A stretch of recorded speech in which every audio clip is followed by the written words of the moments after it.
Joe here. I know I've been gone for a while, and that's just because I've been super busy. But today I have a new myth to debunk. When my mom was a child, my grandfather died, and this left my grandma and my mom quite poor. And since they were poor, they learned the kinds of things that poor people learn. And then they taught them to me. And I remember when I was a kid, my mom told me, in front of my grandma, who agreed, that rich people don't pay taxes. This didn't make sense to me at all, but I was little and my mom told me, so I believed it. I continued to believe this until I went to business school. There I learned the truth. And the truth is just the opposite of what I was taught and what a lot of poor and middle class people believe today. And that is that rich people pay most of the taxes in America and throughout most of the world, and they pay the highest percentage of their own income to taxes. Okay, so let's take a look at the numbers. In 2003, 34.3% of the entire federal budget was paid for by just the top 1% of income earners.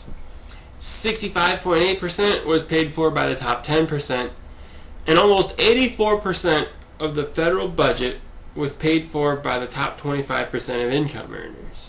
So clearly, the vast majority of our income taxes are paid for by the wealthy. In 2004, the top 1% of income earners paid 31.1% of their income to the federal government. The top 10% paid 26.9%, the middle quintile paid 13.9%, and the lowest income earners paid 4.5% of their income to taxes.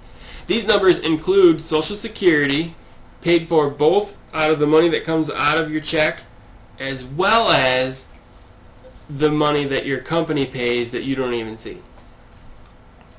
Now let's take a quick look at a wealthy company and see how they pay taxes.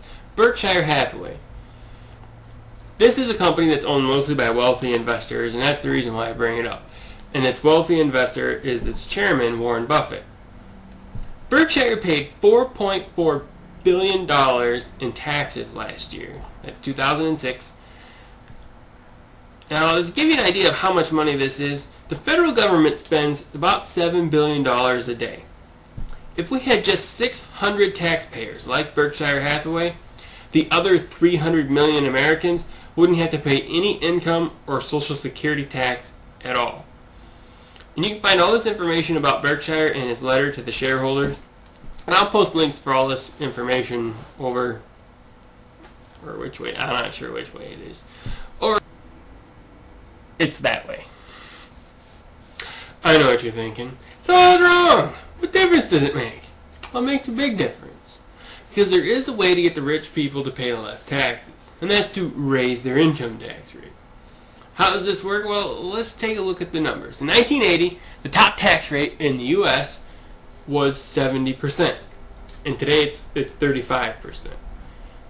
At that time, the top 1% of income earners' share of the federal budget was 19.3%, and today, like I said, it was 34.4%. Australia is the developed country with the highest tax rate on the rich, and they have the lowest percent of their budget paid for by the rich. Their top tax rate is 47% compared to ours at 35%. There, the top 5% of income earners pay 30.2% compared to our 54.4% paid for by our top 5%. So clearly, when tax rates fall, the rich people pay more. And how low can we go? We don't know, because we haven't found the bottom yet. We haven't lowered the tax rate to a point where the rich people haven't paid more money each time we've lowered the taxes. So, and also clearly, if we raise the tax rate, the rich people pay a smaller portion of the federal budget. So how do we make up the difference? Raise your taxes. So if you would rather give more of your money to the IRS, vote for someone who wants to tax the rich.